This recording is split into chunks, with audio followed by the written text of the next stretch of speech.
All right. Hello, everyone. Thank you so much for coming out. My name is Cassidy Westjohn. I'm the Public Programs Coordinator here at the List Visual Arts Center.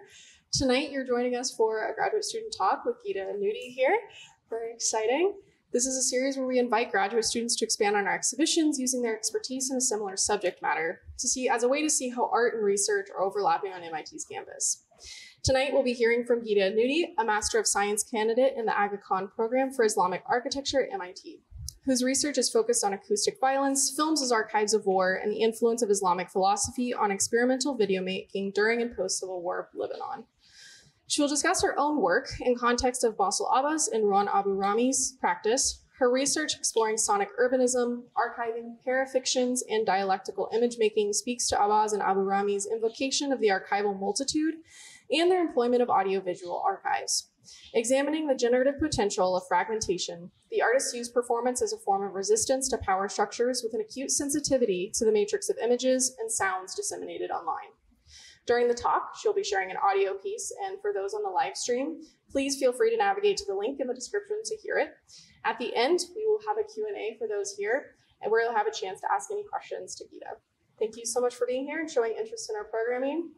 Now let's hear from Ghida. Thank you.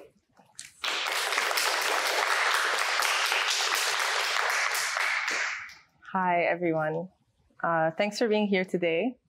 I hope you can hear me just fine in the back. I'm very glad to respond to Basel, Abbas and Ruanne Abou-Rahme's highly textured work that encourages you to sift through, listen, read, and absorb it at an individual pace. In these audiovisual worlds of their collected archival material, the footage itself expresses fragmentation, both ontologically and conceptually in their presentation. Basel and Ruanne speak of fragments in their practice, generative fragments and conditions of fracture through which one could only hope to fall into. The fragmentation of narrative is just a portion of their invitation to experience the work haptically, with your whole body, while also resisting being captured by a single story. In their collection of everyday archival footage of performances in Palestine, Iraq, and Syria, the artists do just that. They refuse to succumb to a single narrative that so-called ghettoizes the context of study, particularly in Palestine. Through its transcendental capacity as a fracture or a break in the matrix of information, the archive bears the potential to liberate us from the common, the excess, the amnesia-inducing condition of lost and forgotten material. Personally, I navigate this reappropriation of archival material and attempt to slither through the loose but prevalent threads that have woven together a counter-narrative through their counter-archive. These improvised and curated pieces carry an impulse to further archive what has already been archived by the everyday person, augmenting its radical potential. While archivists typically exist on site, like you and me, capturing moments of the everyday and uploading it to globally connected networks of gazers, voyeurs, foes, and sympathizers alike, the re-representation of this material bears new fruit. The artists here disembark from the notion of artist as archivist, giving room for the activist as archivist. In its continued proliferation, the archive calls for further resistance and allows for a creative and subtle infiltration of power structures, here through performance.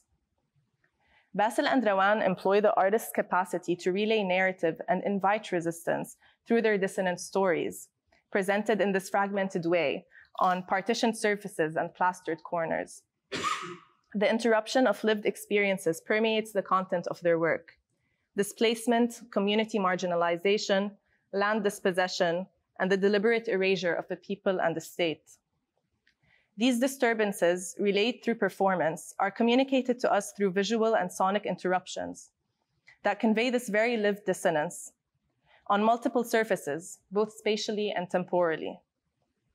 Where the visual may be deliberately interrupted, in Palestine specifically, where walls isolate and barricades demarcate, Basel and Ruanne amplify the sonic, the intangible, porous, and ephemeral that guarantees to permeate and sever these boundaries. Their employment of sound, particularly the voice, helps us explore the non-visualized acousmatic sounds detached from their source, but enabling the process of memory recollection. And valorizing the voice through testimony, I recall theorist Mladen Dolar's invocation of the authority of the living voice, which he refers to as a codified and ritualized apparatus that manifests political reality. He argues that the voice obtains its authority through the act of performance, which gives truth to testimony. And this is exceptionally manifest in Basel and Ruanne's work, which is fittingly titled Only Sounds That Tremble Through Us. In light of this provocation, I'm going to share some of my own research, which involves collecting oral testimonies from some inhabitants of the city of Beirut in Lebanon as they recall their sonic memories in times of war, armed violence, and political unrest. My fascination with the various sounds produced by armed combat, or bellophonic sounds, emerges from growing up in the politically precarious context of Lebanon, a nation stained with the prophesied cyclicality of war. In their descriptions of sonic events that mark personal and evidently collective traumas, the testifiers in my piece resort to verbal and onomatopoeic recreations of their remembered events. Stirring potentially dormant acoustic memories, the sonic witnesses share memories of events ranging from the 15-year-long Lebanese Civil War, which erupted in 1975, until the most recent 2020 port explosion that pulverized the nation. Alongside the collection of these oral testimonies, I explore the transnational nature of these cities' soundscapes by recording sounds that evoke these descriptions and the relevant psychoacoustic responses here in the city of Cambridge, through recorded sound walks and various manipulated materials. I communicate with the reproduced or reinterpreted memories of sonic Beirut through an alternate setting, where I can speak back to my hometown transnationally and transsonically. I then weave the sounds of Cambridge with the testimonies from Beirut into this multi-channel piece. This project hopes to construct a dialogue between sonic warfare and its residual effects. It involves the evocation of the sonic memory of violence while maintaining a distance from its source, or perhaps not knowing its source at times. By tuning into different soundscapes, I conjure sounds heard in the past through acts of deep listening and, hopefully, imaginative revolt against sounds of oppression. While sound's ephemerality warrants the material decay of its acoustic waves, it can simultaneously perpetuate its existence and revisit us within the atemporal space of memory, enchanting or haunting us with the echoes of events that we deem charming or horrifying. Beyond the corporeal damage of warfare, the omnidirectionality of violence and its sustained impact haunts the memories of survivors, lingering in the charged sonority of the environments that we inhabit. The Lebanese architect Mohammed Safa refers to the timeline of violence in Lebanon as a sustained reverberation. Traces of war's orality appear in the everyday urban soundscape, oftentimes taking auditors by surprise and rekindling sonic memories of warfare. In my research, I dissect the collected testimonies, documenting Beirut's resonant echoes in Cambridge, while positing the migration, universality, and transferability of sonic memories between spaces. These sounds carve the social construction of a space that is materially destroyed, stimulating a confrontation with past violence and the reconstruction of memory. So while I play the piece, I invite you to, if you want, sit down or walk between this.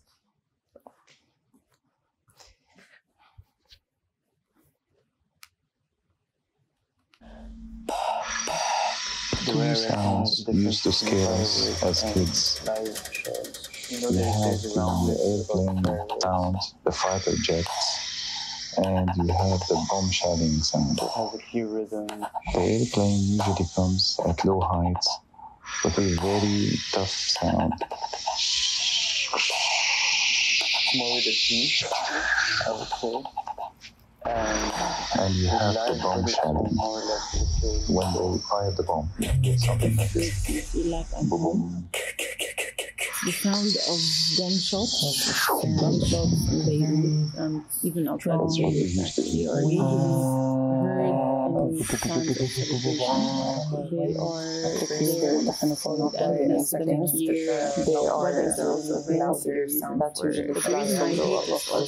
same time, it's because these two overlapping sounds consist of one, the sound of the sound here, what it is exactly, maybe it's the engine of the plane or just the overall there are many layers. I don't know what the word is for when something so loud is hovering above has that your head or flying short of the air, and then it just sort of fills the air around the side or erupts from this plane, which is also shaking every bit and particle of the region that feels suddenly kind of dense because it carries the sound from the plane to your ear. So that's the first sound. It's just the sound of the overall physical kind of much sort of the dense or loudness and chaos being created by these planes. Even when you take that sound overlapping with the second sound, which is the sound of the I don't know, it's not a helicopter sound. I don't know what kind of thing this is, but it has some kind of shocking shock. I really don't know what it is. I can't describe it. Right after the blast they're so scary because they fly at such a low altitude. Where does it come from? They always trigger my imagination so much that I have to make an effort at restricting my imagination. I associate the sound to the object, right? So I associate the sound of the airplane to the airplane. The day it happened, it took us by surprise because none of us were expecting that. There's the sense of surprise that came from the sound. The fact that it was just sound. It was just impact. It was just molecules vibrating in the area. We started wondering. There was no visual cue to whatever we experienced. The second wave was much louder. The best way I can describe the second wave was that I actually remember it with my eyes more than with my ears because it was just so loud and my ears had been already kind of preoccupied by trying to understand the first wave sound wave that I had just heard. You really do hear it. It may be anywhere. Like it doesn't necessarily have to be flying right over my house or something. But because they fly so low, you really feel like they're almost right above you, and you really hear it just sort of, I really wanted to notice that I was scarred. Maybe because traumatizing. It's a very loud sound, and it really throws you off. You're not there in the moment. You're not there to listen closely. Buzzing. And then, the sound of it, like, just getting louder and louder and louder until, like, it gets really loud. It really makes you think that they're coming for you. Like a loud roaring out of nowhere, and they usually fly very low, lower than most airplanes. It just rips through the air, and it really gets your blood flowing. You only remember that it sounds like a lot of people were talking about the blast being an Israeli bombing and not just something that happened in my neighborhood, anywhere. So I think either second or just first time, probably even the first time right after the blast that this happened, it was especially loud. And I think they probably did it on purpose. I was actually just thinking, like, okay, this is my time. It's a genuine. First days, first month after the blast, I was extremely sensitive to sound. The first month, the sound of the plane made me think, did I actually hear the sound of a plane the day of the blast? I'm not sure. The veins in your are pulsating. I find out illumination, and it really makes you feel vulnerable, not safe, because there's nothing you can do about it. It really gets me to think. Sort of a dilemma, like, should I go? I was hearing planes, and I was actually able to tell myself that this is a commercial flight. This is in no way a military flight, so I'm safe here. The impact of sound completely diminished. I'm being way more observant of the patterns of the sounds I'm hearing. For instance, I can exactly recognize the sound of firework, and when I don't, I pay attention to the rhythm. Like the sound of the generator is a perfect example because it's always there. You sleep, it's there. You wake up, it's there. It's like this constant humming. It's like,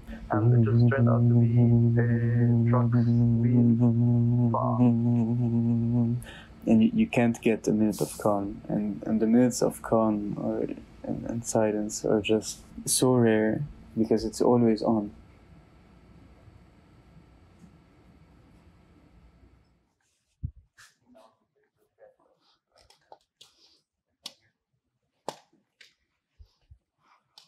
I read the sonic exploration in parallel with Basel and Ruanne's attention to sound. Their sonic sensitivity shines through their practice and often dictates both the rhythm and images in their work.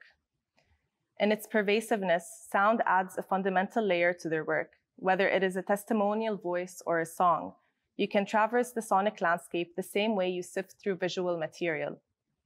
Basel and Ruanne engage in a sort of dialectical image making, where a constellation of historical events condense within themselves temporal contradictions and tensions. In doing so, they weave narratives collected from online databases that are orchestrated into a network of information in the present, a collection of images and sounds.